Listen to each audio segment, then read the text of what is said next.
Welcome back, everyone. This is Last Night I Watched. My name is Ian, and today I have Mark with me. How's it going, What's Mark? up? Pretty And good. first time on the show, Matt. How's it going, Matt? Well, thank you for having me. Yeah, thank you for being here. And then I have Kristian. How's it going, Kristian? Good. And then Carlos is here as well. If you can pick him up in the vast distance of space and time. There we go. Yeah, today we're going to be talking about movie sequels. So yeah, we've been having discussions on a general topic episode. We were talking about maybe like our favorite directors, favorite genres of film, but we settled on, I think, Mark, I think this was your idea, if I'm not mistaken, the sequels. Okay, now don't be blaming me if Well, I'm this not. goes Well, south. no. I want to give credit where credit's due. One of us came up with it, and I think it's a really cool idea. What we're going to be doing today is we all have roughly 3 movies to talk about. The first one we're going to talk about, it's going to be a roundtable discussion. We're going to go sequels that we think are better than their predecessor or predecessors. The second one's going to be sequels that we think are underrated. And the third one is going to be sequels that we think did not need to be made. And we're going to start off with the first one that I mentioned, which is sequels that are better than their predecessor or predecessors. And I'm going to start off with, to my left over here, Kristian. Okay, so a sequel that I always liked better than the original was Empire Strikes Back. He told me you killed him. No. I am your father. Know it to be true.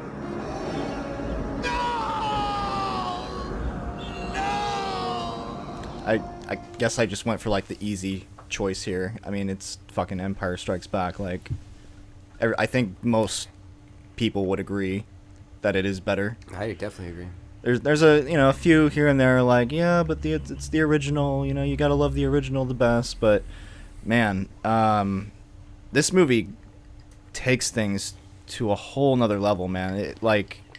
You have these characters and worlds that you've been given in the original, and they're put in these dangerous situations and given so much more depth and these arcs that you really care about. You become attached so much more to these people, like with the thing between Han Solo and Princess Leia, or the relationship between, well, I don't know about Yoda and Luke, but that whole scenario where he goes to Dagobah and learns more about like what being a Jedi is and stuff is just awesome. And and then you see Darth Vader, Han Solo, Princess Leia, Chewbacca, Boba Fett all in one room at the same time, and it's like, holy shit, Han Solo is meeting Darth Vader. What the hell?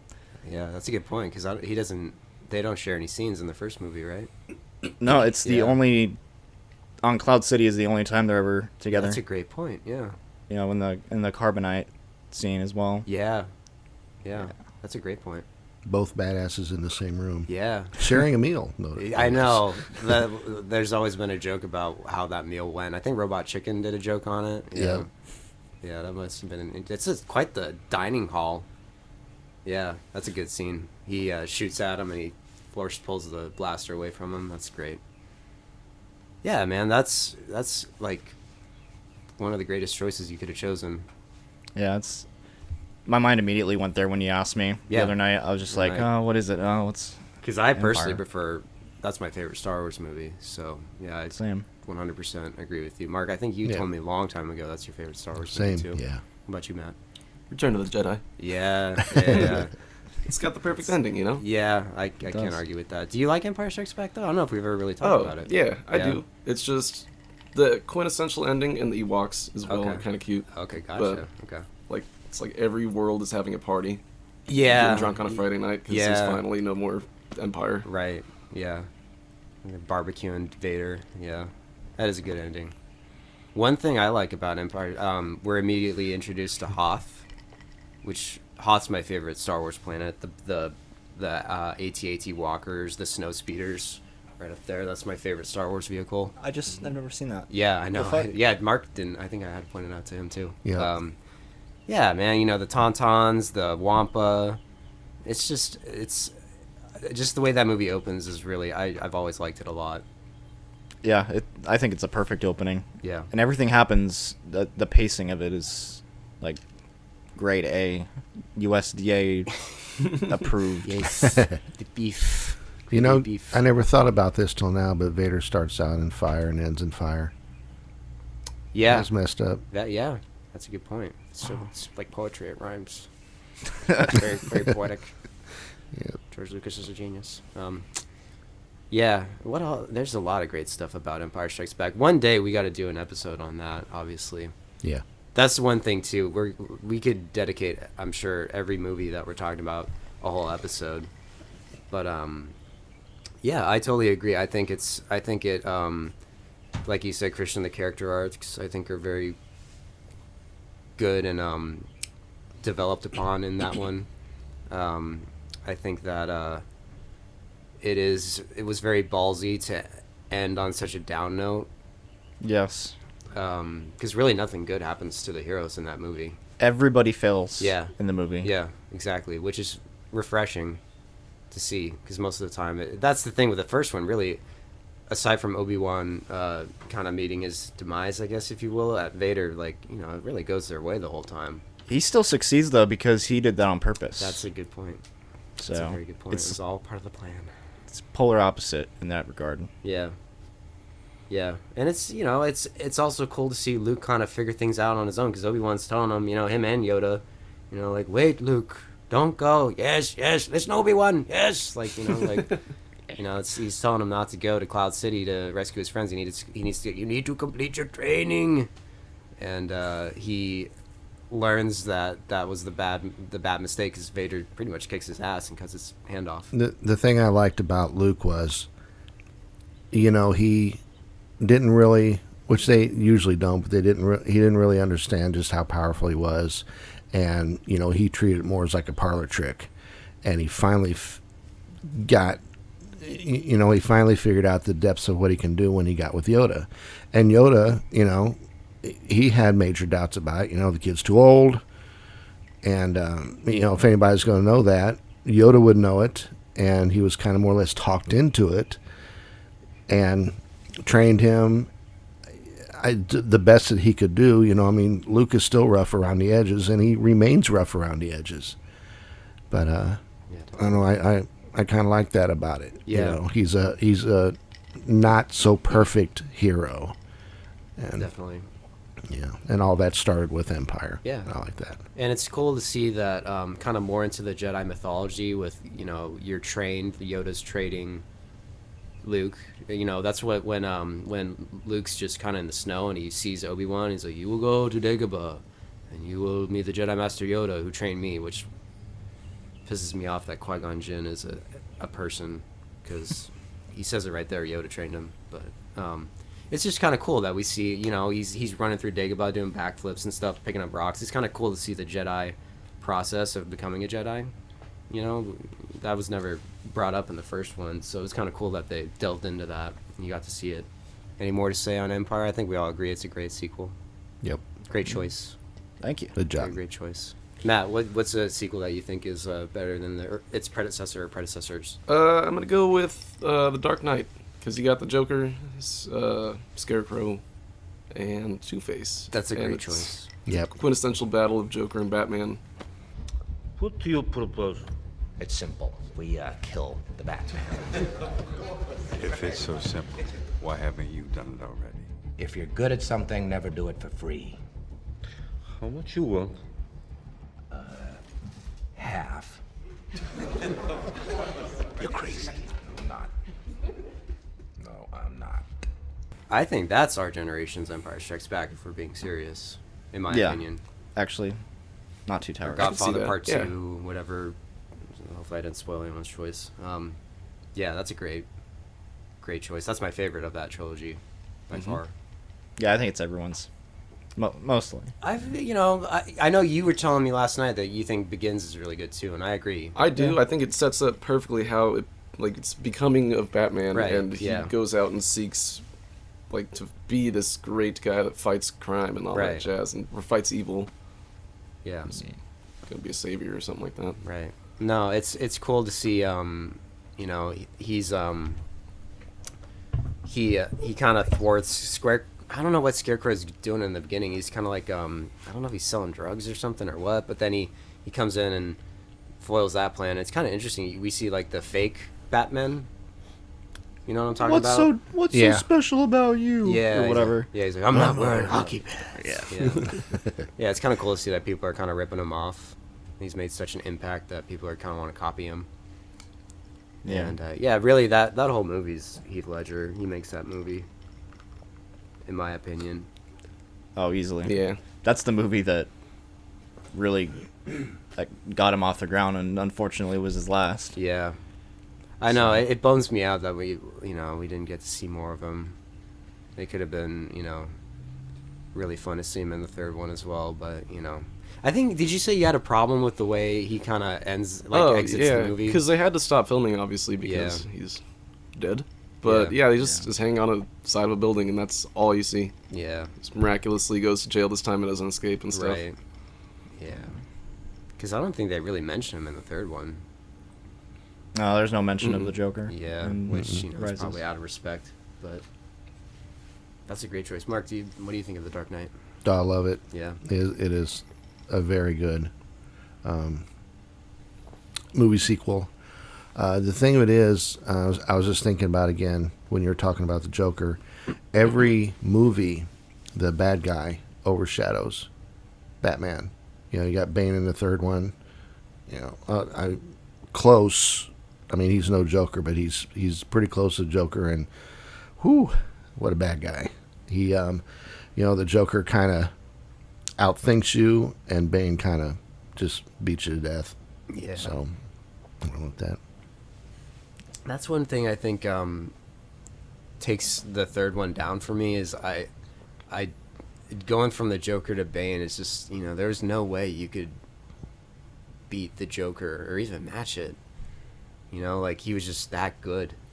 Yeah. And I don't know, man. Bane, I think I've told a lot of you guys, Bane, the fucking goofy voice and just, I don't know, man. It's just, that movie's fine, but that's the one I go back to the least out of that trilogy. You've told me before you think it reminds you of like Sean Connery. Yeah. In a way, doing like some kind of goofy thing. That's sort of like this, yes. It's just, I don't know, man. Sometimes it's kind of hard. And then when you got that mixed with Christian Bale, it's just kind of, it's just like mumbling person talking to mumbling, incoherent, can't understand person. It's just, I don't know. They lowered Bale's voice in post. Oh. Yeah, they felt that it was too high, so they lowered it. Okay. So just think if he would have, sounded like his mom. Yeah. So. Because I think I was talking to you, Matt. Like, in the first movie, he doesn't really do that much. He doesn't really talk like that. It's still kind of like this, but it's more, like, intelligible. Well, I it's feel like the development of him as a character as well, of him getting old and beaten down. Yeah. And, I don't know. Yeah. Being beat. And That's a good point. Break your back and see how well you true. sound. That is true. The thing and the scary thing about the Joker is he just doesn't care. Yeah. And he's an agent of chaos. How do you fight that? Right. Yeah. Yeah, that's what I like about it. He's just what Alfred says, some men just want to see the world burn. It's just so cool. Everything burns. Yeah, exactly. Lighting all the cash on fire. Yeah, man, it's funny because I've always said that's the best Batman movie, but really, it's funny, if you take Batman out of that movie, I don't know if it really changes the movie. And of course it does, but at the same time, it's really the Joker show. Yeah. I mean, Batman, of course, thwarts his plan, but at the same time, I've always felt like, the Joker is the star main attraction of that movie. And that's what sets it so far above other Batman movie series and whatnot. It opens with the Joker. That's true. That's a great opening. Again, one thing with, a lot of, I think, movies we're going to talk about is the openings where they're robbing the bank. That's such a great sequence because it's just all this, just right from the get-go, bam, you're in the fucking movie. And that's great. That's a great way to, especially to open a sequel. We're already established Batman, this universe and everything, and just to like go in right away like that is just, it just raises the bar more, which I think is what a sequel should do. It should honor the first or whichever movie came first, but also, you got to notch it up a little bit with paying respect to the first one and also adding new things. But I think it does that perfectly. Yeah. Yeah. But yeah, I think that's a great choice, Matt. Yeah, it is. Well, thank you. That'd be on my list as well. So, Mark, what is your choice for this topic? Toy Story 2. Woody, thank goodness you're all right. Buzz, what is going on? Hold on. Oh. I am Buzz Lightyear, and I'm in charge of this detachment. No, I'm Buzz Lightyear. I am Buzz Lightyear. I'm Buzz Lightyear. So, who's the real Buzz? I am. Don't let this imposter fool you. He's been trained by Zurg himself to mimic my every move.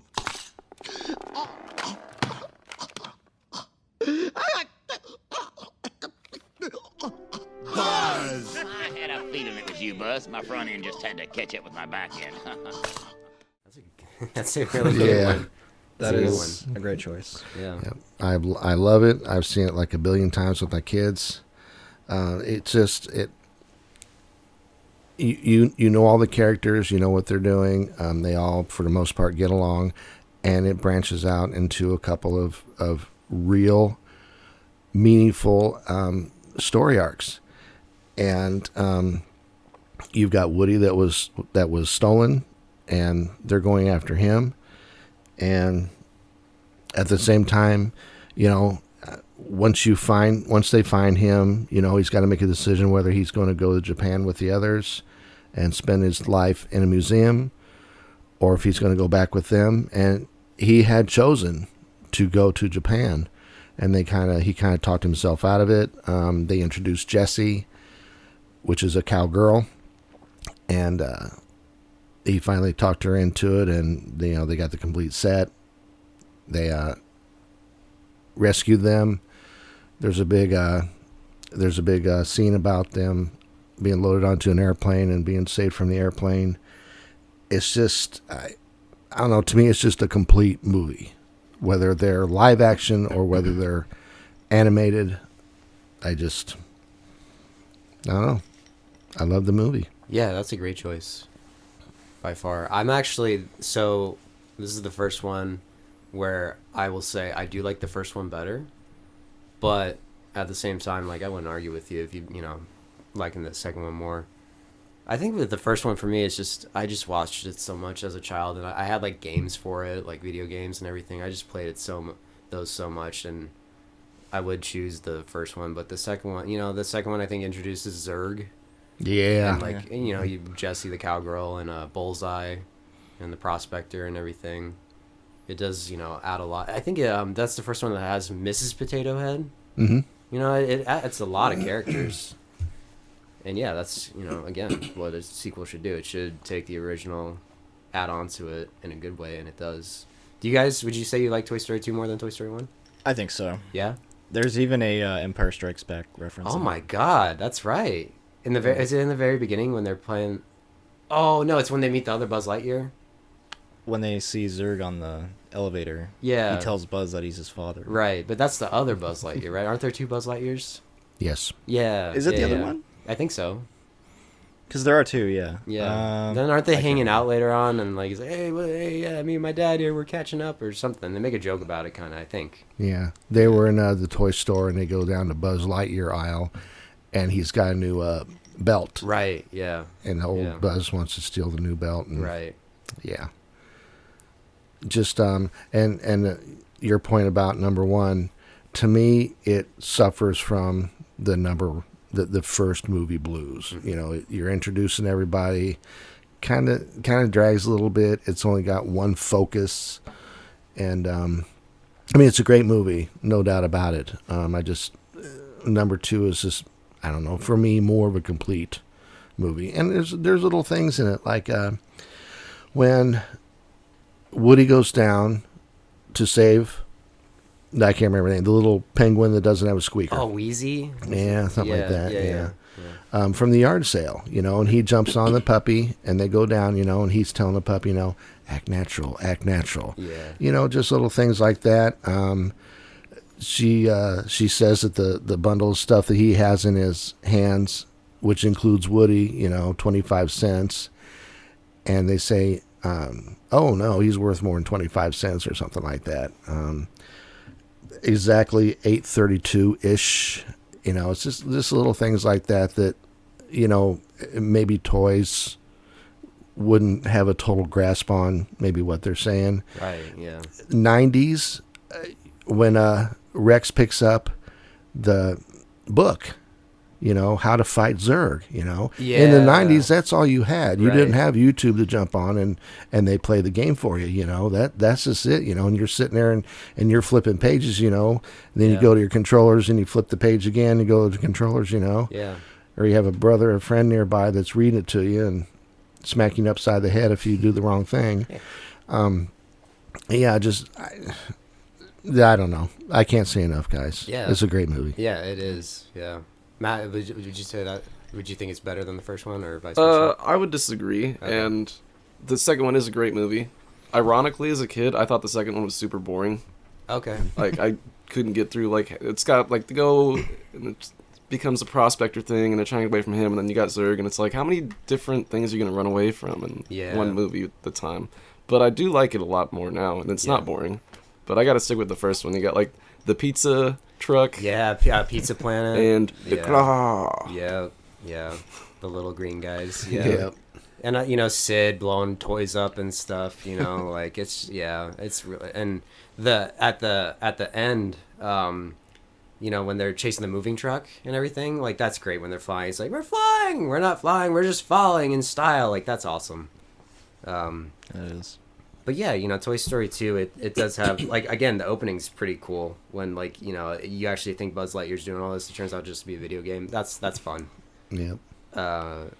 Yeah, they're two, really, I don't think there's a bad Toy Story movie. I don't think before so. they've made, I've liked all of them. Yeah, even 4. Yeah, I like 4 3 and wasn't 4. bad. Yeah, 3 and 4 were good. Yeah. I didn't think I'd like 4. Right. But, yeah. It was decent for what it was. Yeah. Number 3, man, I cried. Yeah, it's sad. Shit, sad. man. I was trying my hardest not to when I saw it in the theater. Yeah, it's sad stuff. To be honest. When Ham is clicking on the remote, flying through all those channels till he finds a chicken man, every one of those things that he flips through are shorts that the team made before they started. Yeah, That's before really they cool. started. I didn't Yeah. know that. Wow, that's awesome. We didn't even mention Al's Toy Barn. That's fun.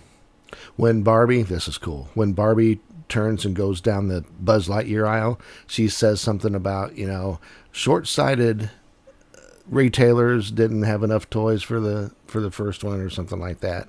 And you just see rows and rows of Buzz now. Yeah, right. That's a funny little gag joke.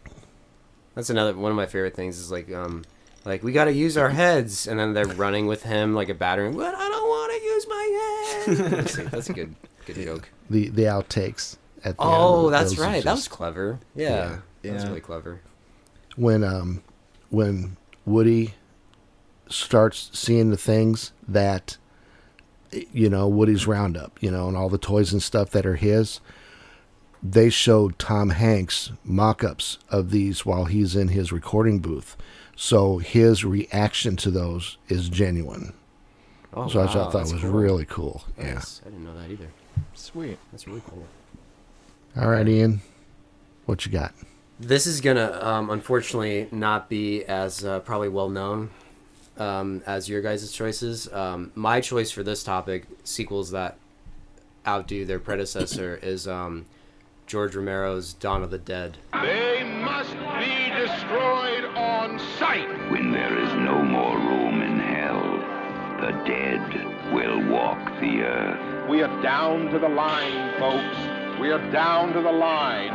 Dawn of the Dead. Anybody have you seen it? No. Yeah, you've never seen it? Oh no, Carlos, have you seen it? Fuck. You're all alone, man. Oh man. Well, I'll leave it at this because I'll get the ball rolling. The reason why I think it follows Night of the Living Dead, and Night of the Living Dead was it was black and white. Predominantly takes place in, because we talked about it in our we did a episode on the remake of it. It takes place in a house predominantly. With Dawn of the Dead, it introduced the trope of in a zombie apocalypse, you go to a mall. That's where I saw the newer one of the that. remake. The remake's decent. I like the original better, of course, but the remake's not bad. Yeah, again, just broadening things. Just making it's in color. It's in. They shot the first one in 1:37:1. This one's widescreen, more blood and guts, a lot of guts. Yeah, it's just, to me, it's my favorite zombie movie. It's one of my favorite horror movies. Again, the opening's great. It starts out in a newsroom, and there's like two people kind of debating each other, and you can already tell shit's kind of already hitting the fan. And then you cut to a SWAT team breaking into a housing project, and just there's head explosions, there's zombies biting flesh out of people's necks. It's just like right from the get-go, it goes like, we upped this tremendously. You don't see any of that in Night of the Living Dead, and it's just like, like get ready to have your world rocked. And it's just, it's like I said, my favorite zombie movie, my favorite George Romero movie. Just a great flick. If you guys ever get the chance, my brother and I watched it with our mom a few Halloweens ago, and she laughed. She thought it was hokey and goofy, and the acting was bad. And I wanted to, tell her, you don't know anything, Mom. You don't know anything about these movies. So, there is that. There's a lot of the zombies are just painted blue, because they just didn't have the time to go into everybody and give them articulate zombie makeup. But for what they had to do, man, it's just a fun movie. Hopefully one of these days we'll dedicate an episode to that as well, because it's one of my favorite movies. What's the big difference between the remake and this one? I mean, is it just almost a different movie? Yeah, you'd have to, without spoiling anything, you'd have to watch the original. It's the same premise, of course, but, different characters, the character actions. I remember in the remake, there's a zombie. There's like a zombie gives birth to a zombie baby. That's not in the original. That'd be nice. Yeah, exactly. You don't have Ving Rhames running around. I like Ving Rhames a lot, but there's another guy, Ken Foree, in the first one, who's my favorite character in that. I forget his name in that. Fuck. That's embarrassing. I think it's Shane. Peter. I think it's Peter, not Shane. Oh, I said shame. Oh, Shame. I think it's Shane. Isn't that a movie? Isn't that an old Western movie? Shane, come back. I was referencing Game of Thrones. Oh. The shame lady. I feel very shamed. But, I'll leave that. Dawn of the Dead is my choice. I'm gonna be different from all you guys with your obvious choices. I'm going Dawn of the Dead. Anyway, no, all your choices are great. I agree with all of them. Even though I like Toy Story 1 better than Toy Story 2, that's still a great choice. I know a lot of people that prefer Toy Story 2 over Toy Story 1. So, fuck you, Ian. Yeah, fuck me. Fuck me in the ass. I mean, if I sat down, I wouldn't have any problem watching all four. Oh, this is a great series. Definitely. But the second subject is sequels that we think are underrated. Kristian, lay down what you chose. I chose Temple of Doom for this one. What's that? Antidote. To what? The poison you just drank, Dr. Jones.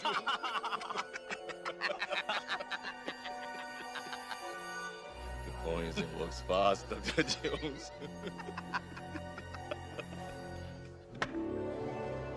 I don't think it gets enough love. I've seen a lot of people trash this movie and say it's the weakest of the Indiana Jones movies.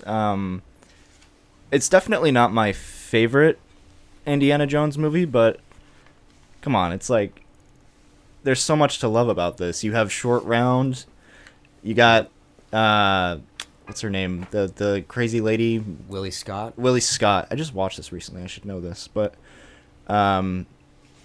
it starts out brilliantly when they're in the restaurant and there's like the show going on and he gets poisoned and everything. Like, I think it's a perfect opening for an Indiana Jones movie, at least. I mean, any movie in general, but yeah, he accidentally ends up going on the plane It's owned by the Chinese guy, Lao Lao She. She. Yeah.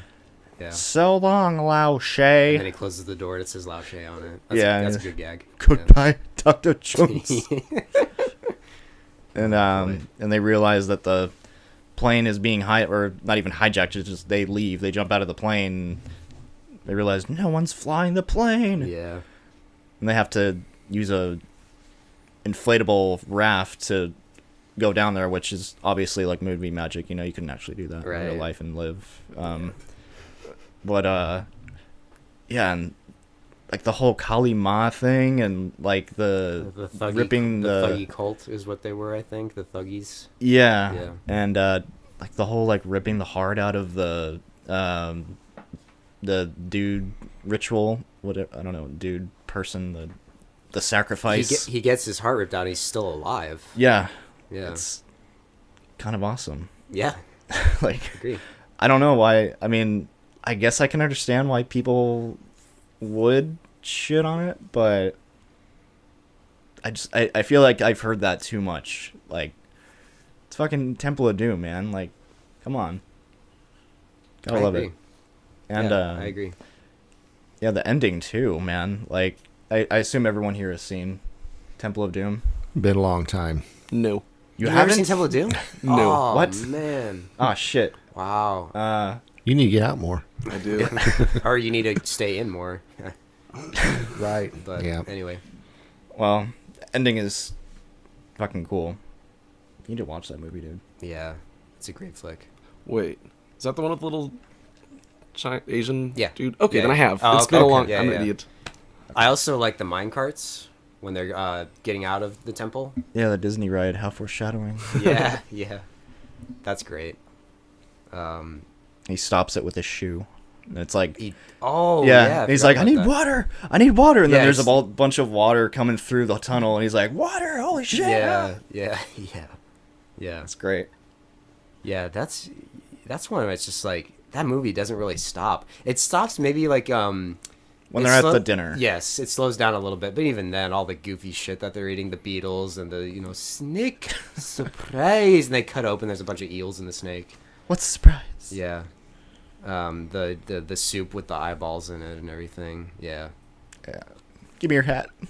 Why? I'm gonna puke in it. Yeah. Mark, what do you have to say about Temple of Doom? I didn't like it. Oh, okay. I think it kind of gets away from the first one and the last one. I just like Indy as a simple architect. Archaeologist. Archaeologist. Yeah. There we go. Yeah. It's understandable. Yeah, and in his adventures that way, and the people he plays off of.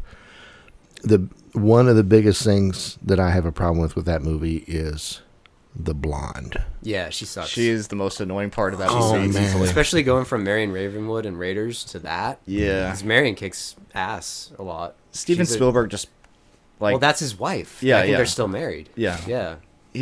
I think he just brought her on because he was like, hey, this is my wife. If you have sex with me, I'll put you in this movie or something. Yeah, very nepotism. Maybe. Yeah. She's not really a bad actor. I think it's mainly the character. The character's just so fucking just bitching. Even Indiana Jones, when he and Short Round are playing cards, he's like, the problem with her is the noise. And it's like, yeah, she's just fucking annoying. Exactly. She doesn't shut that whole scene. She's like, she runs into a snake. She's screaming. She runs backs into an elephant. She's screaming. It's just her screaming in the background while Short Round and Indiana Jones are arguing about cheating while playing cards. It's like, what? God. Yeah, and then she gets the snake from the tree, and then it scares Indiana pretty good. Right. Yeah, that's an alright gag, and she thinks it's the elephant trunk, right? Yeah, she's like, I hate that elephant. Yeah. And the way she starts low, Indy, God. We're not sinking, we're crashing. Yeah, it's bad. It's not good. She's afraid of everything in that movie, Yeah. really. Ugh. She just shouldn't be, Yeah, Marion, she should be there. She shouldn't be. Yeah, I agree. Yeah. And I'm glad, like number 2, people trash number 4, the Crystal Skull, and I love that they brought back Marion. That was a nice thing. Yeah, and they get married at the end. Yeah, that was a good choice for that movie. Yeah, which I think maybe they thought that they were possibly going to have a stinker, so maybe they brought her in to kind of help save the movie. But let's get back to. Well, so for the longest time it was the Indiana Jones trilogy, and Temple of Doom is by far that's the black sheep of the three. It is. It's the only one where he doesn't fight the Nazis. It's very different from 1 and 3, but I kind of like that about it. Same. It has, it's very individualistic in that sense. I like Short Round. We just saw Short Round in Everything Everywhere All at Once. Yeah, it's again, the ripping the hearts out, the child labor, whipping children, drinking blood. That shit's pretty badass. Putting people in cages and luring them into lava pits. Like that's for a PG rated movie, that's pretty ballsy. It is. It's kind of like, I feel like in a lot of trilogies, the second one tends to get darker. Like Empire Strikes Back gets darker. This one is by far the darkest Indiana Jones. They all have their dark elements, but this one by far, I think, has the most dark of the series. That's why it's so good. Yeah, because it's so dark. Yeah, it's automatically the good movie because of how dark it is. It is so cool. It's edgy. This isn't your favorite though, right? No, yeah. First or third one. I have trouble between those two. Right, they're both Same. Great. I've always struggled between those. Matt, do you have anything to say about Temple of Doom? Not really. Yeah. The split hairs though, it's communists in the fourth one, not Nazis. But right. Yeah. Well, but I was trying to keep it because again it was the trilogy forever. But you're right, it was the Soviets. Yeah, that is correct. Which is that took place in the 50s, so obviously that would be the next enemy for him to fight. Yeah, it makes me want to drink vodka when I watch it. I know. Yeah. Let's go with your comrades. Do you have anything to say about Temple of Doom? No. Okay. I think that's a good choice. I do think in the echelon of Indiana Jones, it does get forgotten. Again, the minecart scene is great. The ending with the crocodiles, on the bridge is great in my opinion. Oh yeah. Yeah. Yeah, I think it's definitely a worthy sequel. And again, man, I remember my dad always saying like that his favorite opening to any of the Indiana Jones movies was the club scene. It is great. Oh, I didn't know that. That's cool. Yeah, it is just again, starts out with a bang, and it is. It's called Club Obi-Wan, which is a nice little wink, wink, nudge, nudge Easter egg. Yeah, it's almost like what I get out of it is it's almost like his archaeology has kind of come to life a little bit. That's what I've always gotten out of it, but then the grossness of that and her screaming. It takes me out of the movie. Yeah, I just wanted to get over with so I can go to the third one and enjoy Sean Connery. Yeah. No, in the original 3, it's my least favorite, but I don't dread. If I were to rewatch the trilogy again, I wouldn't dread rewatching it because again, man, like, that I don't think that ever been done. Ripping a human's heart out, and just showing it off, like, because then we got it in Mortal Kombat and a bunch of other stuff, but. Like that's just like, yeah, that's what I want out of a sequel. I want to be just like, like, all right, you showed me face melting, heads exploding in the first one. What are you gonna do next? Ripping a heart out is like, oh, okay, you guys brought your A game, nice, and they're still alive. Yeah, it's just like craziness. I remember being scared when he tried. I knew they weren't gonna kill him, but when he tries to do it on Indy. Yeah. On the bridge. Yeah. Yeah, he's like, you betrayed Sheba. Yeah. Something. Yeah. Forgot exactly what he said. Yeah, that's a good scene. Okay, so cool. Temple of Doom, excellent choice, Kristian. Matt, what is your pick for a sequel that you think is underrated? So I'll preface it a little bit with I don't follow a lot of the lore behind this group of movies. But I got to go with The Phantom Menace. Wow. Okay. You got Darth Maul and some amazing, I think the best lightsaber action out of all the movies that I've seen. I don't watch the Disney bullshit. But yeah, that, and then like it's goes against what's established as like kind of an adds a lot of new shit, if you will. But dude, Darth Maul is the coolest gangster lightsaber slinging dude out there. In my opinion. Agree, but that's like the only good thing I can say about it. And green lightsaber Qui-Gon Jinn, it's not bad. I do like his lightsaber. But does anybody else have anything to say? Jar Jar, baby. Yeah, Carlos, you talk about it. Yeah. You know, Ian hates Phantom Menace. A lot of the Star Wars community hates Phantom Menace, but it is one that I grew up with. It was probably the first one I saw in the theaters. Same. And you have that amazing soundtrack, the Duel of Fates. Ba, ba, ba, ba, ba, ba. It's so good, and you're introducing a lot of new characters, like you said, Qui-Gon. The intro is great, where him and Obi-Wan are trying to do some Trade Federation negotiations, but then they get screwed over by the gas, and the droids start coming in. Send in the droidicas! I love when they're trying to cut through that door with his lightsaber. I love that scene. Such a good scene. And they're freaking out on the other side. Yeah. This is impossible. Yeah. Yeah, that's a really good pick. I love Phantom Menace. I know I'd ruffle Ian's feathers with that one. Christian, Mark. I pretty much said everything. Well, you know what they're gonna do with the cutting through the door scene now, because it's owned by Disney. What's that? This is Qui-Gon Jinn, and you're watching Disney Channel, and he's gonna put mouse ears in the. That's hilarious. You have to. I mean, oh god. Are they gonna do that? Are they gonna like change it to where he makes 3 holes like Mickey Mouse instead of 1? Yeah, and yeah, they're gonna do a special edition on it. Christian, elaborate more on what you think of the Phantom Menace. I mean, Darth Maul is cool. I will agree. It's one of the few things I like about the movie. The score is great. The music of that trilogy is awesome. Of course. I like Ewan McGregor as Obi-Wan, even though I wish they gave him more to do. He does end up killing Darth Maul. Mm-hmm. You know, he cuts him in half. Technically, he doesn't kill him, right? Well, yeah. Well, he's in the shows. He's in Solo for a second, so technically Darth Maul never died. It's like a Boba Fett thing. Like at first he did, but then they retconned the sense that he's still alive. Yeah, no one's ever really gone in Star Wars, so. Yeah, they lopped him in half, man. How do you come back from that? He's got robot legs. Yeah. Come on. Fell down to Dathomir or something. Yeah. He still jerks off manually. Exactly. Yeah. Do you think they give him a robot penis? Do those species have penises? Anyway. It's where he hangs his hat. Yeah. Oh, boy. Any more you have to say on Phantom Menace? I never thought we needed to see a little kid Darth Vader. Yeah. Same.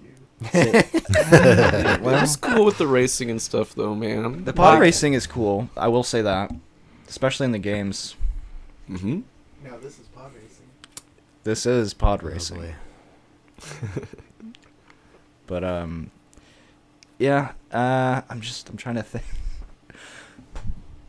Well, isn't this like the first like big breakthrough of like CGI as well? George Lucas, didn't he take a pretty big leap in the world of filmmaking? Because the droids, most of them are CGI, I think. That big battle at the end with the Gungans and the droids. The big battles, yeah. There's a lot more practical effects in that movie than what would meet the eye, I would say. Like the stadium that they're in for the pod racing, that is practical. That was like a little miniature set that they did. Right. So that's cool. I always appreciate practical over CG, unless it's like really well done CG, like 1993 Jurassic Park.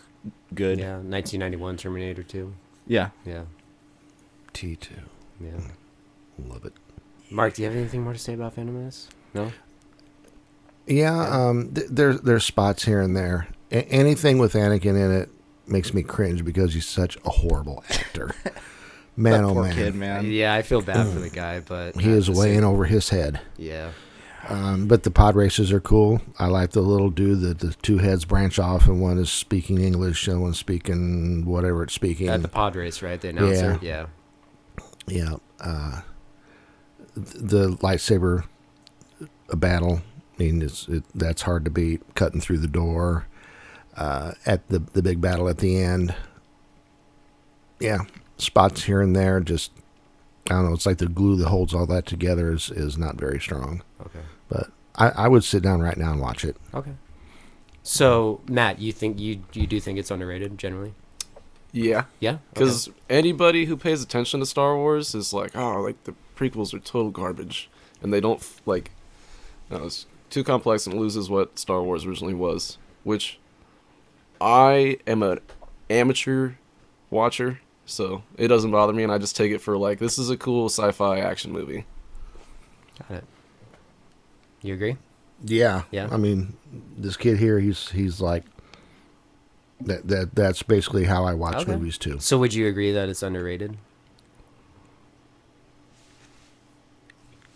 Yes. Okay. I think I would. All right. Yep. Like I said, it's got all the cool pieces. It just doesn't fit together very well. Okay. Kristian, do you think it's underrated? I don't think I can say I would agree. I'm sorry. Well, you're just wrong, man. It's just like your opinion, man. Exactly, the good old Big Lebowski quote. Carlos, you think it's underrated, right? Totally underrated. It's actually my favorite of the prequels. We also get Jar Jar. Everybody hates Jar Jar. I like Jar Jar. What's wrong with Jar Jar? Misa love a Jar Jar. And also, we don't have another hour to talk about Jar Jar, so. You're forgetting the best Boss Nass. I was just about to bring him up. That's my nickname for Ian. Sometimes I go up to him and I say, "What's up, Boss Nass?" Do your Boss Nass impression, Kristian. Misa no like a Naboo. Misa no want to you. I'll give you this Gungan ship, huh? I got some weed. That's what I was waiting for you to do. I don't know. Might need another one, Carlos, for that. Yeah. So are you saying no? No underrated? I don't think so. What about you? You're saying yes. Okay, so we got yes, no. I'm going with Kristian. I'm saying no. I don't think this is underrated. I like Darth Maul a lot. Darth Maul is the best fucking thing about that movie. I agree. The double-bladed lightsabers are really fucking cool. You know, before actually I start talking, I was I think we brought up do prequels count? And yes, I will say prequels do count because it came after the original. So yes, I will allow this. But I don't know, man. Just the opening scene with the gas, it's all right. But again, I don't watch Star Wars for fucking trade negotiations. I don't care about a fucking federation that puts up blockades over a planet. It's just I remember because I saw it. That was the first Star Wars movie I saw in the theaters. I saw it 4 times. You know, when they got into the Senate meetings, I was like, especially as a 4-year-old, I'm like, I do not fucking care at all. To be fair, that lends context to the original 3 of you only hear about the Empire is terrible, but you don't see them doing anything terrible other than to the character, main characters in the story, and they control a planet or a system and shit. But they weren't the bad guys yet. Yeah, but it does set it up though, the eventual becoming of the Empire from the Federation. To quote Patton Oswalt, I'm just gonna rip off Patton Oswalt. I just want to see the stuff that I like. I don't care. You know, again, it's I'm gonna totally rip him off right here. The Death Star being built in the 3rd movie. I don't care about he says how they put the toilets in, this and that. I just want to see it blowing shit up, and that's the thing. I want to see the Empire going around being badass. I don't care that they had to sit in rooms and discuss why there shouldn't be a blockade on Naboo. It's just it's just so, to me, the Phantom Menace and really all the prequels are the definition of giving someone too much carte blanche, way too much. It's just we're gonna give you all the money, all the effects, privileges. You can do whatever you want, and there were too many yes men and not enough no men to George Lucas. Just yeah, dude, just go do whatever you want, and we got that because a lot of people I think gave him too much credit for. The Star Wars original trilogy. He did not direct Empire Strikes Back and Return of the Jedi.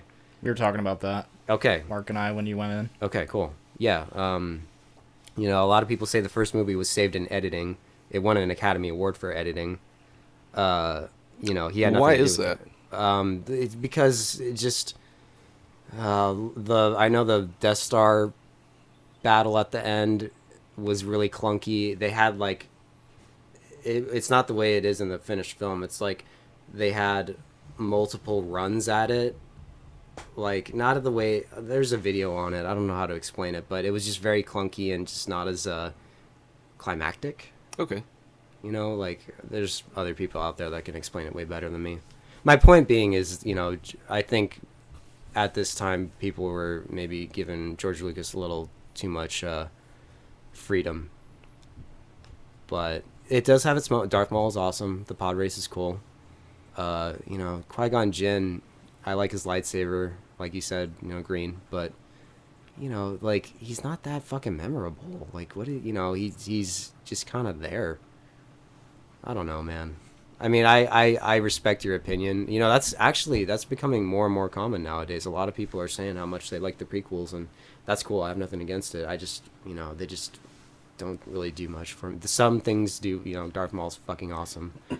In the second and third, they have their moments, but anyway, that's a great choice. It's a very great choice because you know that's a great discussion we just had. Okay, Mark, what sequel do you think is underrated? The Rage, Carrie 2.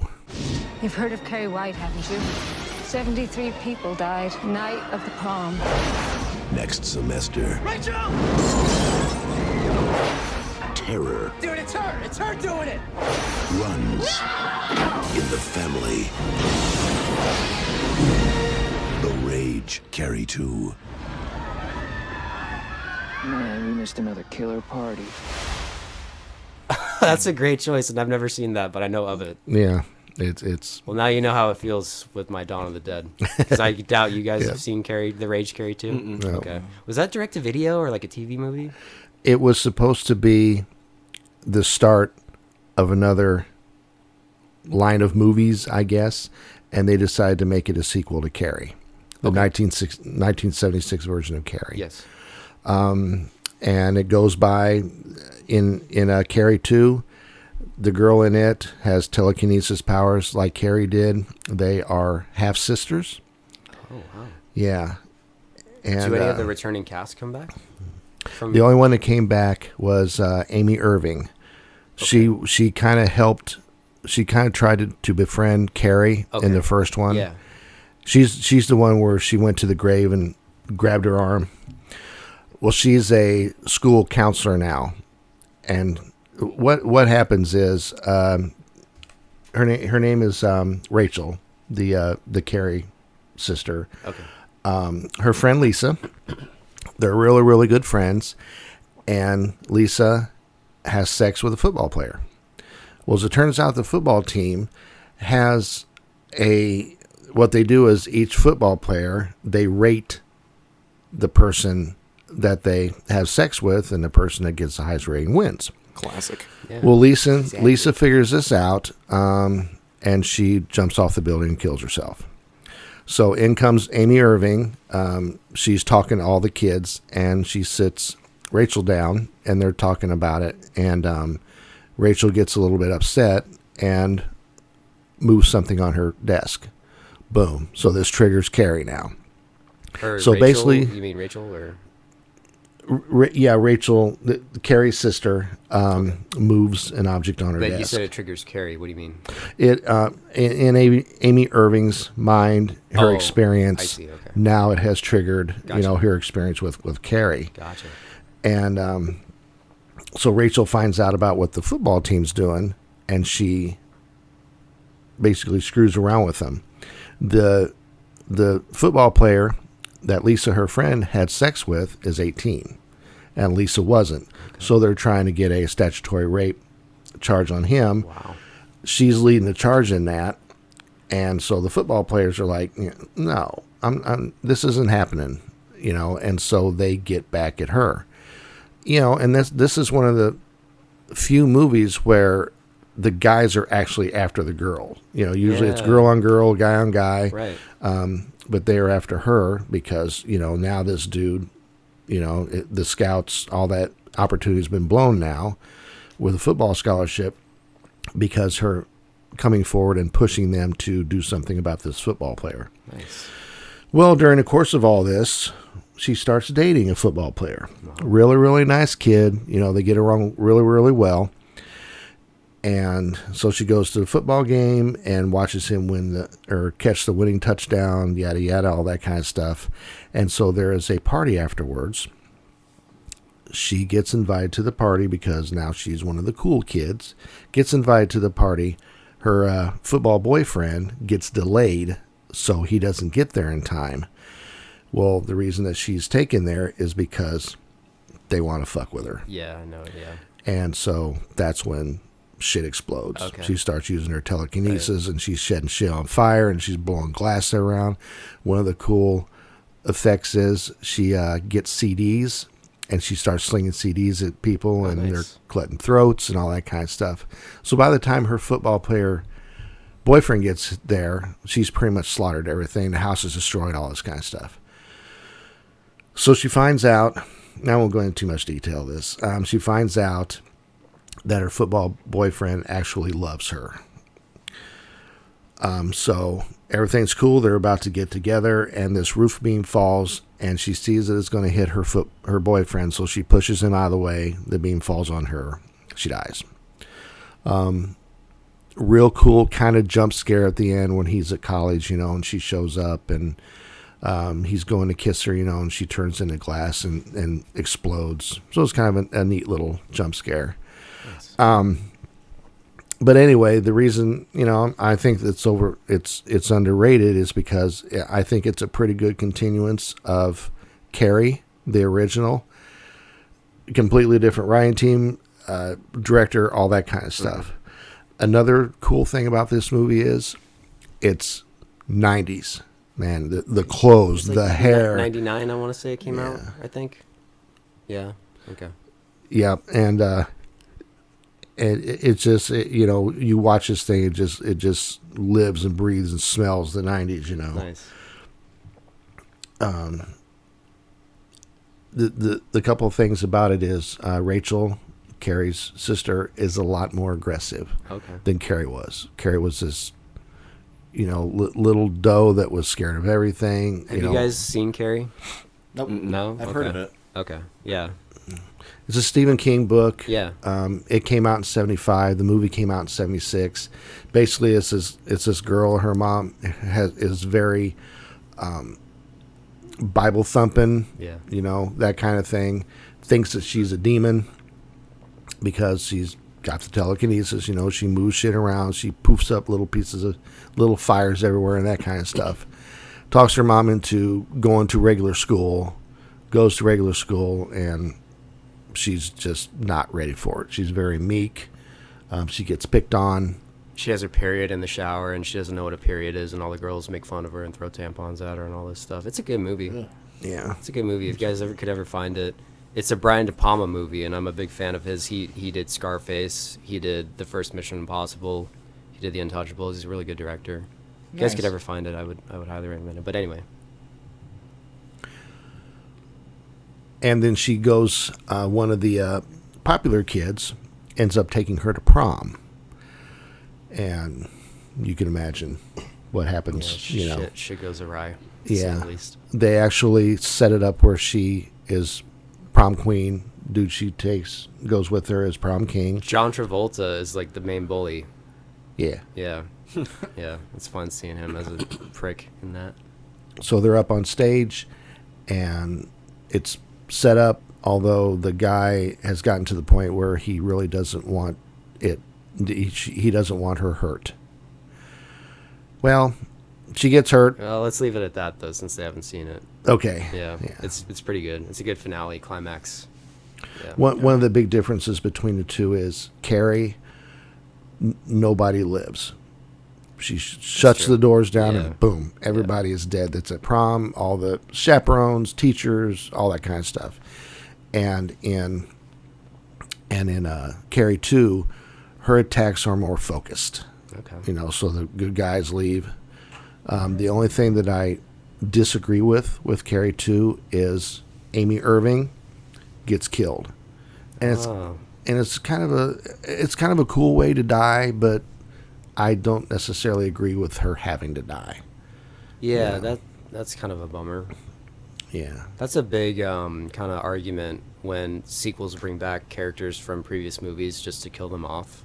It's a big controversial topic.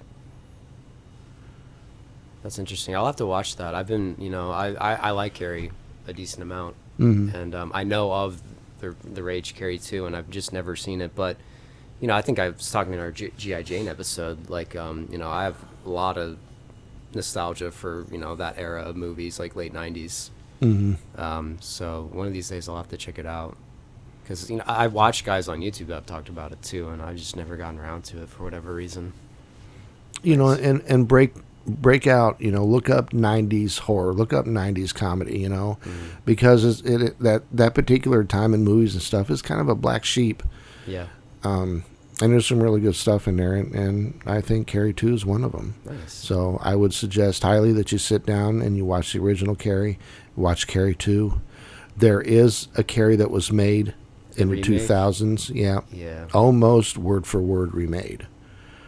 So, but I never bothered with that. Right. I don't know. I mean, I'm with Ian on this one. You got to go with the classic. Yeah. And do you guys have any questions about it? Oh, it's really informative. Yeah. No, that's a good choice, Mark. Because, like my Dawn of the Dead choice was kind of, I don't, a lot of us haven't seen it. But that's what I want. I wanted choices like that because, it makes me want to go watch it. So. Cool. Very cool. Right on. Okay. Anybody more on the Rage Carrie 2? Sounds like a good time. Yeah. All right, we ready to move on? It is. It's a fun movie. Nice. Yeah. It kind of, because you got all the slashers of the 80s, and then it's kind of a nice reprieve, to go back to something like that, and see people getting killed in really weird ways. Right. And, kind of makes you sit back and go, there was a time. Yeah, exactly. Yeah, good times. All right, so my pick for a sequel that is underrated is Predator 2. You don't know what you're dealing with. This time, it's open season on all of us. Danny Glover, Gary Busey, Reuben Blades, Maria Conchita Alonso, Bill Paxton. Predator 2. Hunting season opens again this Christmas. Oh, sweet. With Danny Glover. Have you guys seen Predator 2? You've seen Predator 2? I don't remember liking it. Yeah? Have you seen Predator 2? No. Have you seen Predator 2? No. You've seen Predator 2, Yep, right? I saw Predator 2. I like Predator 2 a lot because Predator 1, it took place in the jungle. The second one moves it to the urban jungle of Los Angeles, and I think that's a great choice. I read that Arnold Schwarzenegger did not return because of that. He thought it was stupid to take it out of the jungle and put it in the city, but to me, that's what a sequel should do. Why, if you're going to put it in the jungle again, that's just really kind of doing the same movie beat for, it's just like, why put, seeing the Predator in the jungle or in the city for the second one is really cool in my opinion. Again, it starts off with a bang. It's like a gang war between Colombians and Jamaicans or something. It's a really three things I always really like to see in a movie are sex, drugs, and violence, and that movie has all of it. A lot of it. There's a lot of cocaine. There's a lot of blood and guts. Decent. You get to see some nudity for a minute, which is nice. Yeah, man, it's just Danny Glover, I think, does a really good performance. He's a police detective, I want to say. He's kind of dealing with the drug war, gang war that's going on. And the Predator comes to Earth. He finds locations that are extremely hot. So he goes to the jungle. He goes to Los Angeles because there's a heat wave going on. And he goes to places that temperature-wise are hot and also where there's conflict going on. In the first movie, it's like, I don't know what you call them, like whatever was going on in the 80s, like the Contras and the Sandinistas. Cartels. Yeah, he goes there for the first movie. In the second movie, he goes to LA because of the drug war that's going on between the gangs. Yeah, man, it's just a pretty badass movie.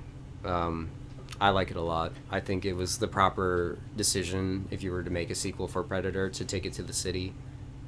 Yeah, and again, it doesn't pull punches. It gives you a lot of blood and guts and craziness, and I think Danny Glover gives a very good performance.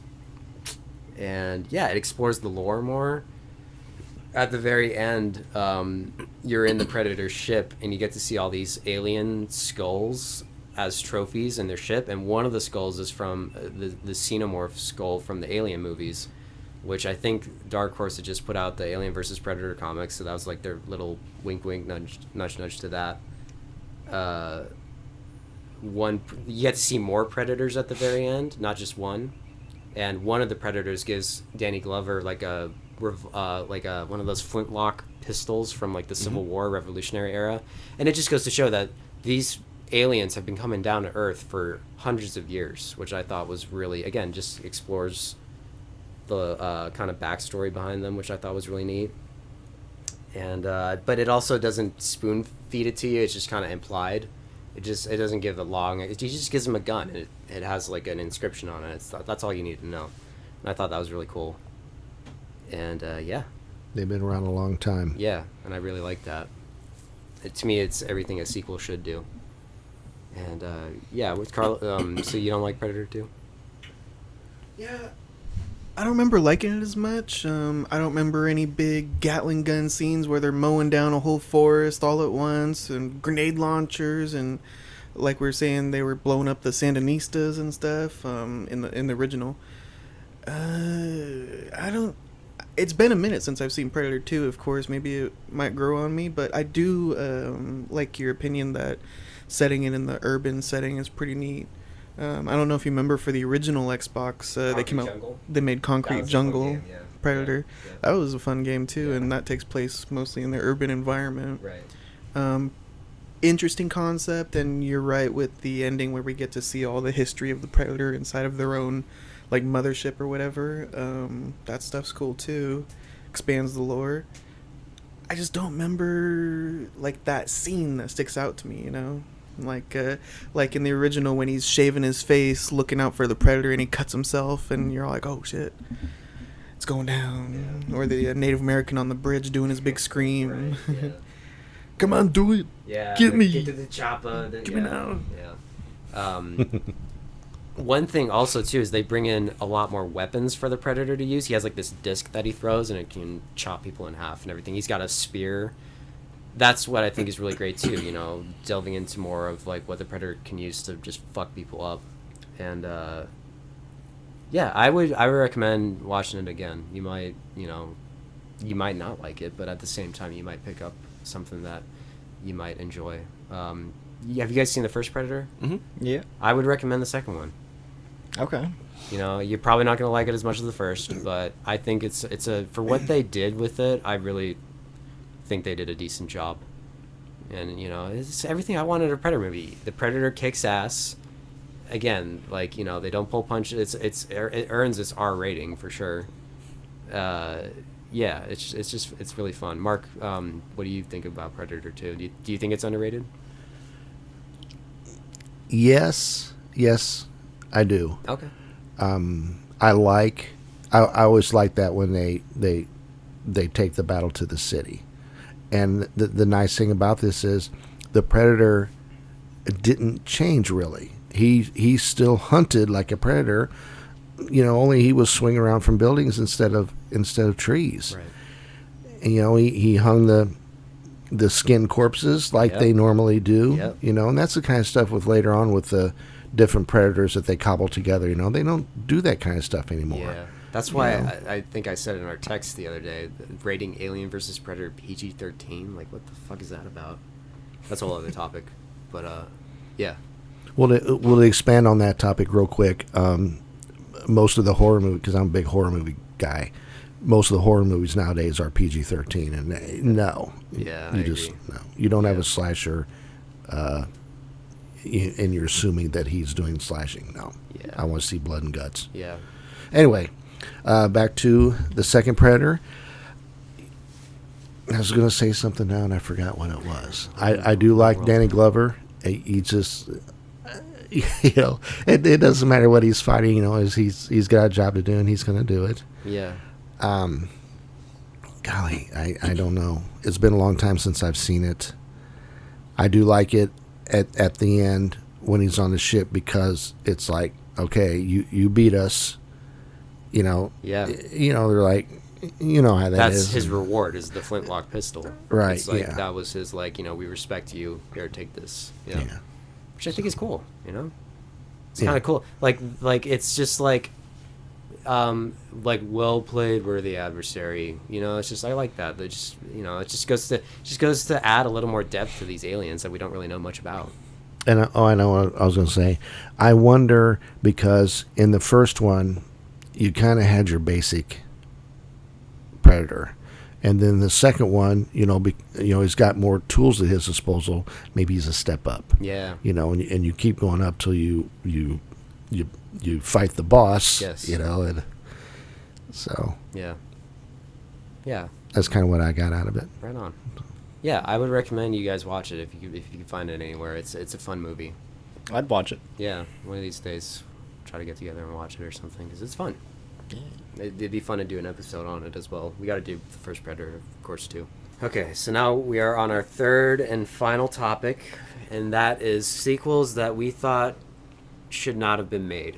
Kristian, go have at it. So I chose every Home Alone sequel after the second one. Son, false alarms are no joking matter. It wasn't a false alarm. There was a guy in the house. He had 2 lookouts and a driver in a gray van. Apologize to the chief and go up to your room. Excuse me for being a good citizen.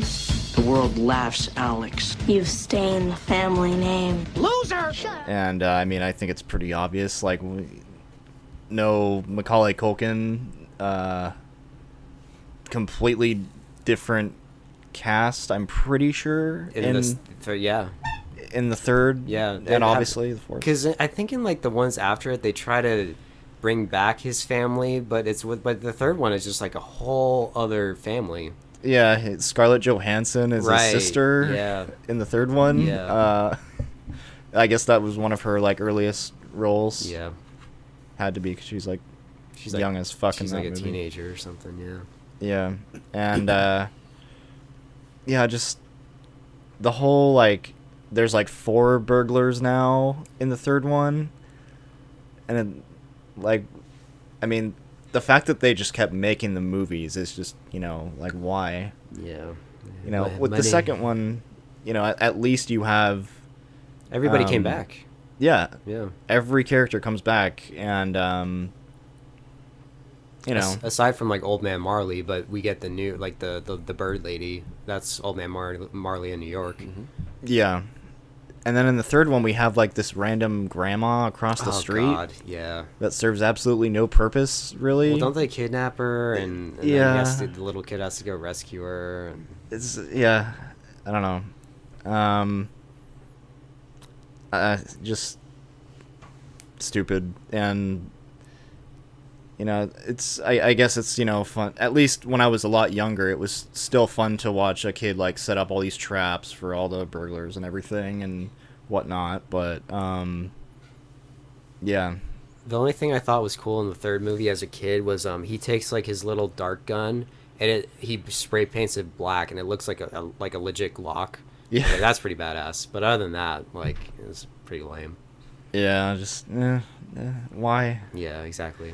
Same with the fourth one, dude. I won't lie. When I was a lot younger, I got Home Alone 4 for Christmas, and I actually would watch the shit out of it. I think when I was I had it. I think I might have had it too. For what God only knows why I had it. It's the most stupid fucking movie Wasn't ever. it? I think it was direct to TV or something. Yeah. It wasn't that. No, there's no way that was in theaters, dude. That was awful, dude. Yeah, that's a shitty, and then shitty movie. You have, is it Marv comes back and it's played by French Stewart. Yeah. But he's wearing a beanie. Like Harry. Yeah. I think they got the characters confused or something. It's really. Yeah, they didn't do their research. No, it's apparently. It's really awful. Yeah, both of those movies, man, just terrible.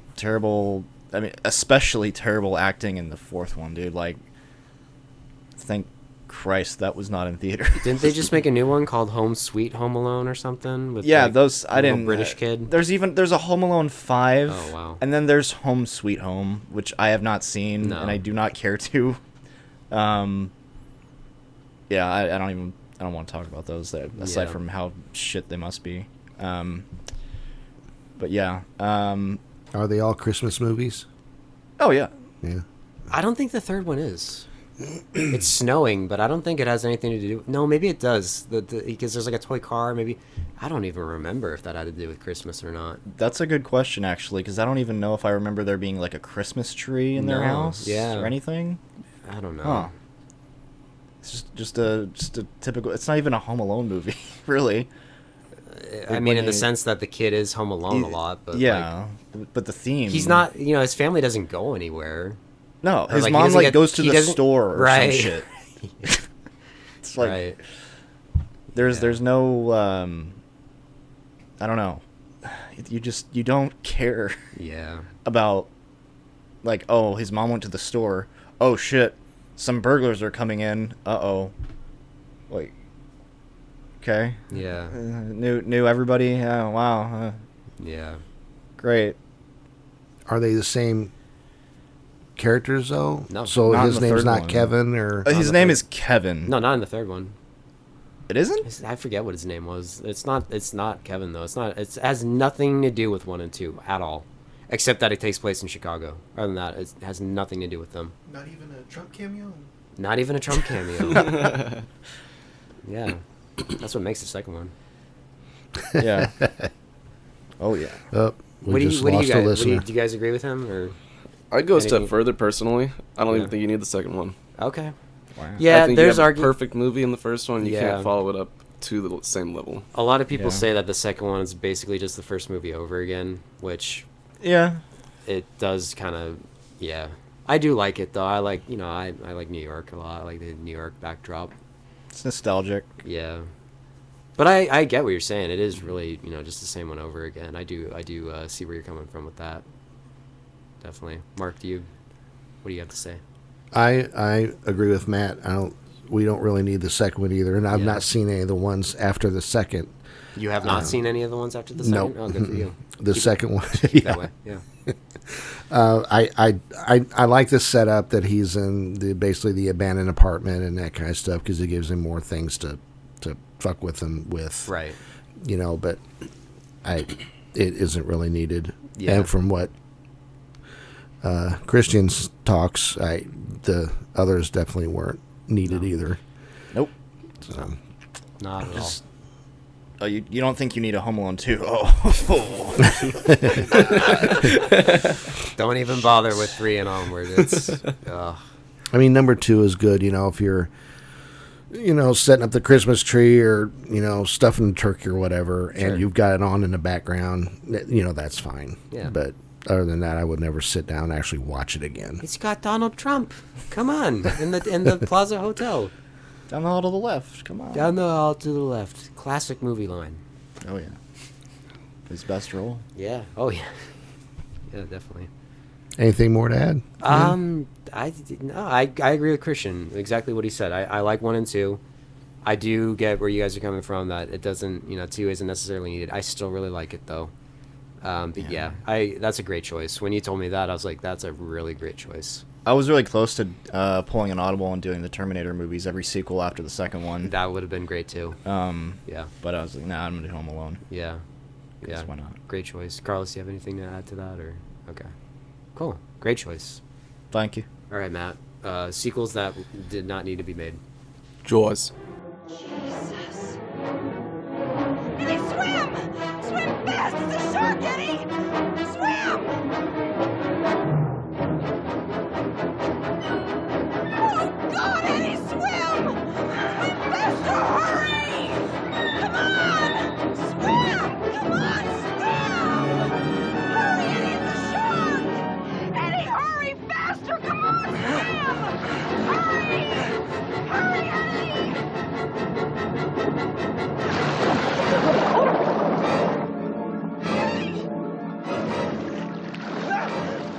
Yeah, did you tell me that last night too? Yeah. Yeah. No, I think you don't need more sharks in, I don't know, saying like, oh, there's a terrible shark out there, like, and then they get like comedic or not comic book kind of, and like it's like a giant shark and all this stuff instead of just like a regular mean shark at a beach town. You ever see the one with the theme park where it invades the theme park? I liked it the first time I watched it when I was like 7, and then I watched it again when I was probably the cognizance of like an 11-year-old, and I was like, this is really stupid. That movie has so many that movie has a lot going on. They shot that because there was a 3D phase in the early 80s. Specifically, It looks horrible. Yeah, it looks awful. The effects are god awful. There's a lot. I like the premise. I think it is kind of fun seeing a shark terrorize like it was like SeaWorld or something. Mm-hmm. But oh man, there's a lot wrong with that movie. There's a lot wrong with all of them. I mean, I like them all in like a so bad they're good way. Especially the fourth one. Even the first one, you think that? Well, the first movie? Yeah. No. Okay. No, Okay. 2, 3, 4. The first one, that's our lost episode. The first one is one of the greatest movies ever made.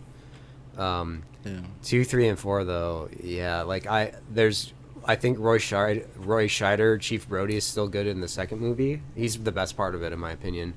But it's just like, it's the whole like there's a shark terrorizing the town again. Like really, It was kind of interesting to have like the shark get burned on it. It's like if Two-Face from Batman were a shark, that's it, because half of his face is burnt off. They always find different ways to kill the sharks. Like in that one, he chomps on like a cable line that electrocutes him. That was kind of interesting. In the third one, they put a grenade in his mouth, and that's how it blows up. In the fourth one, I think, impale it with like the bow of a ship or something. I don't even remember, but that's a great choice though, because really you can't top Jaws. That's just it's you can't do it. Can't do it. So yeah, what do you guys think of the Jaws sequels? Never seen them. Yeah. Only the first one. I would recommend them just because they're just so fun in a bad way. You know what I'm talking about. Like, yeah. Like we would if we watched them, we would have fun watching them, just because they're so bad. Okay. Yeah. Have you seen them, Mark? Or what were you gonna say? Sorry. I was gonna say like Silent Night, Deadly Night. Or yes, something? Exactly. Yeah. Nice. Or Silent Night, Deadly Night Part 2. Yeah. Yeah. Same thing. Yeah. Yeah. Have you seen them? I like the second one. Okay. I haven't seen any of the others. Isn't there one where the shark is like aiming specifically at Brody's wife? Fourth one. Yeah. It's called Jaws: The Revenge. The shark travels from Massachusetts to the Bahamas to get revenge. Yeah. That is one single-minded shark. You think man. that's nuts? The original script, it's in the novelization for the movie. The reason why it has the ability to get revenge is because a voodoo priest cast a spell on the shark in order to do that, because the priest had beef with Chief Brody. That's not, that's in, you go read the novelization of Jaws. That's how the shark gets revenge. Makes a little more sense. Why in God's name would you read that book? Fun. I don't know. I would read it because that's just such an asinine plot. Like that's just you gotta read it just to believe it. Anyway, it sounds a lot like. Huh? I was gonna say like I've heard of voodoo in Louisiana, but not in Massachusetts. Yeah. Come on, that's a bit of a stretch. Give me some like Irish Catholic. Maybe that's why the voodoo guy was so prosecuted. He was in Massachusetts. Like, go back down to Haiti, you douche. Casting shark spells. Anyway, what are you gonna say, Kristian? These the way you describe these sequels reminds me a lot of this game I found on Xbox Game Pass where you play as a shark, and it's basically just GTA, but if you're a shark, and you go around and just like kill all these people that are trying to kill you, and it's very silly. But what's it called? I totally forgot. It's fucking hilarious It's though. newer though, right? Yeah. I think I downloaded it. I just didn't play it. It's awesome.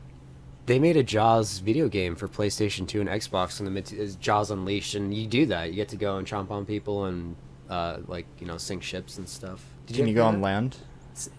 No, I don't think you can. You can go on land in this game. Oh my god! And like terrorize land people. It's hilarious. But yeah, back to the topic. That's funny. Yeah, that's a great choice, Matt. As much as I like them and like they're just so bad, they're fun to watch. You're right. We never needed another Jaws movie. You know, we said all we had to say. I mean, you know, it's Jaws is Jaws. It's really a masterpiece of a film.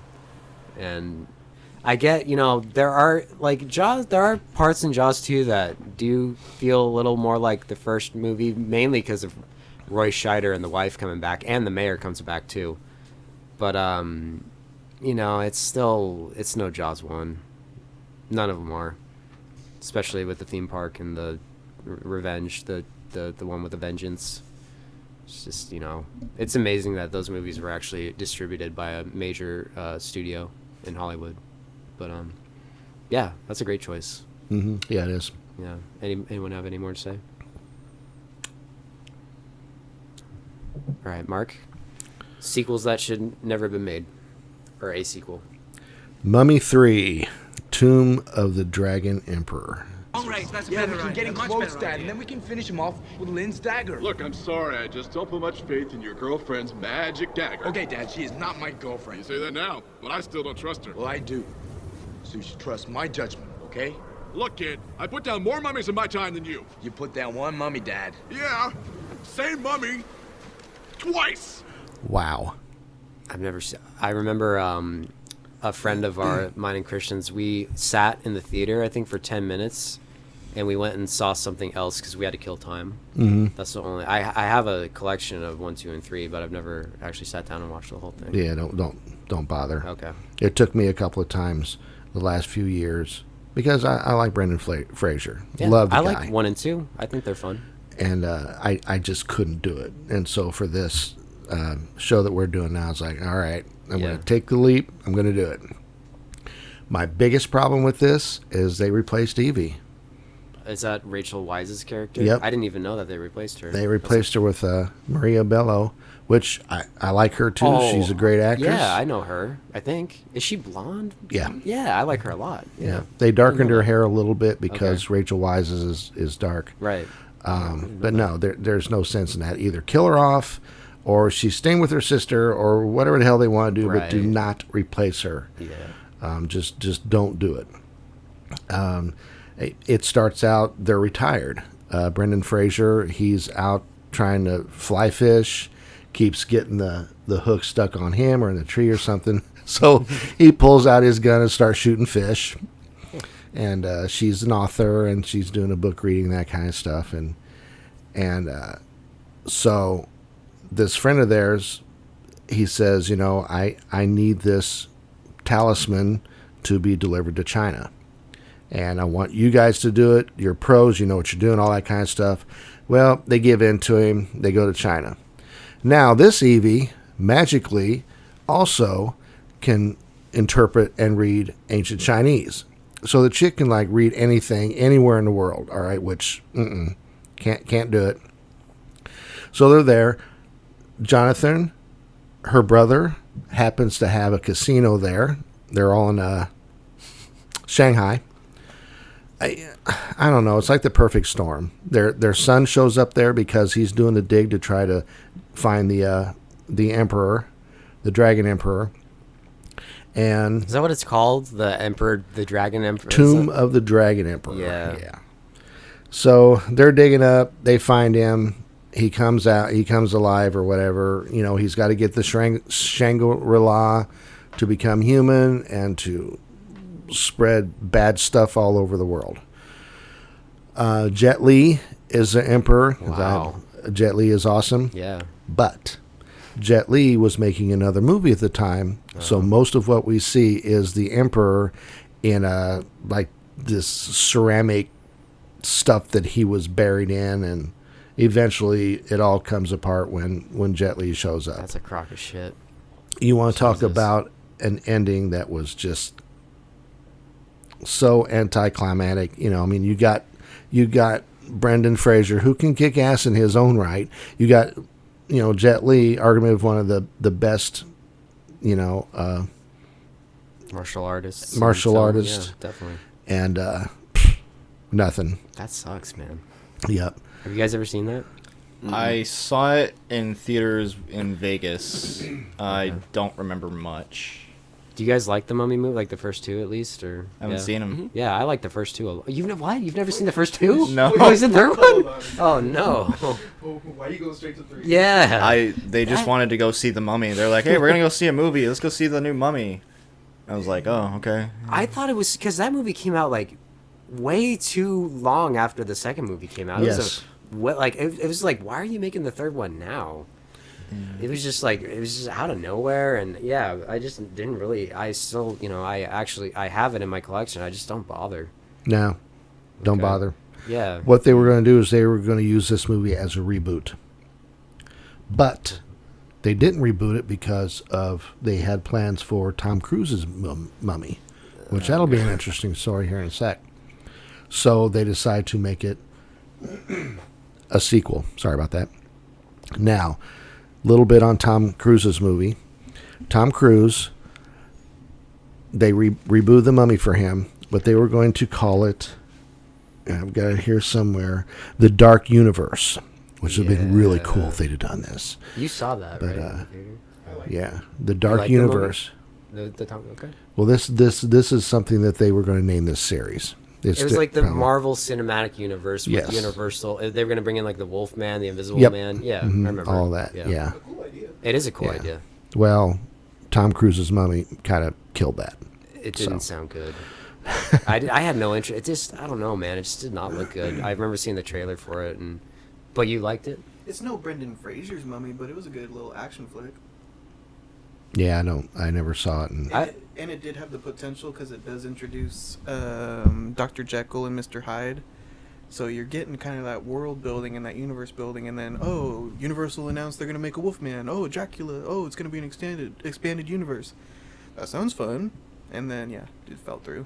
They did take a picture with all the cast members though. Yeah. I don't know.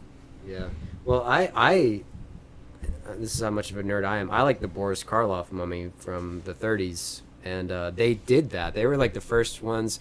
Those movies were all kind of interconnected because it'd be like Frankenstein meets the Wolfman, Abbott and Costello meet Frankenstein, where Dracula's there, the Wolfman's there, Frankenstein meets monsters there. It's the monster mash. It's a graveyard smash, and it sounded really cool in a modern sense, but it just, I don't know, man. That movie just, it looked like Mission Impossible. And it just so happened to feature the Mummy. It's like, I'll go watch a Mission Impossible movie, Tom Cruise jumping out of planes and stuff. Why do you have to throw the Mummy in there too? I don't know. Right. Yeah. I haven't seen it. I can't really comment on it, but it just didn't really pique my interest. Rob Cohen was the director. Of the Emperor's Tomb? Yes, of the Emperor's Tomb. And this is called a creator killer for this one because he only made 3 other movies after this, all shitty movies. Can you name one? If you can't, that's fine. No, I can't. I could look. I saw him last night, but I don't remember. Yeah, no worries. And then his daughter, he molested his daughter when she was little. Jesus so Christ. That's it. End of story. They were originally going to kill Rick off, but they decided not to. Who's Rick? I'm sorry, the main kid, Brendan Fraser. Okay. They were going to kill him off, but then they started thinking about the 4th movie, and so they jacked that back. Wow. Another thing, it has Yetis in it. Oh my god. Yes. Do you remember that? Do you remember Yetis? No. Oh. I don't remember a lot of this movie. Yeah. Did it have anything to do with the Scorpion King? You guys remember the Scorpion King movies? I saw a trailer for it. I like the first one with because the Scorpion Rock. King shows up at the end of the second Mummy, and that was like the Rock's big break into Hollywood. It was a big deal back in the day. He was in the first part of it too. That's how he became it. In the second Mummy? Mhm. Oh, okay, I just remember him showing up at the end, and it just also looked awful. He was in both. Okay. I don't think it would have been too bad, but the CGI was absolutely horrible. I heard bad. that. It's really bad. Yeah. Yeah, it's really bad. And speaking of favorite sequels, I really liked the second. The Mummy Returns. The second Mummy. I remember yeah. liking it. Yeah, I want to go back and rewatch it. I haven't seen it in a long time, but I remember it being good. Those movies were fun. Yeah. You said something about there being a gap. The first 2 Mummies, Brendan Fraser was really beat up. because of all the, he did most of his own stunts, and so he had to have back surgery, he had to have vertebrae fused, and that kind of stuff. So he's kind of taking it easy. If you've seen him lately, he's put on a little weight. Yeah, he looks very different. Lay it on us, man. All right, my choice for a sequel that didn't need to be made, shouldn't have been made, is Indiana Jones and the Kingdom of the Crystal Skull, the fourth Indiana Jones movie. Indiana Jones. About time you showed up. Mom! Sweetheart. Mom. What are you doing here? Oh, forget about me. Are you all right? Young man, I specifically told you not No, you to didn't. come Marion here is yourself. You never wrote that? Mother. You never said that in any phone calls? Marion Ravenwood is your mother. Oh, for God's sake, Indy, it's not that hard. No, I mean, I never thought that you... I would have a life after you left. That's not what I meant. A damn good life. Well, that's fine. A damn good, really good life. Well, so have I. Yeah? You still leaving a trail of human wreckage, or have you retired? Why, you looking for a date? With anybody but you. Yeah, I just, the third one, it's like Return of the Jedi. The third one ends just so well. They all ride off into the sunset on horses. Like he's reconnected with his father. They don't have as much beef as they had in the beginning of the movie. It's just such a great ending. It ended the trilogy fine, and then they went and made the fourth one, and it has cool elements to it, but oh man, like getting in the fridge when the nuclear blast with the fridge is just, it's so fucking silly, man. It's so silly. The monkeys, the CGI monkeys, and the swinging from vine to vine with Shia LaBeouf. Oh, I can't stand him. Yeah. Yeah, I'm not a fan.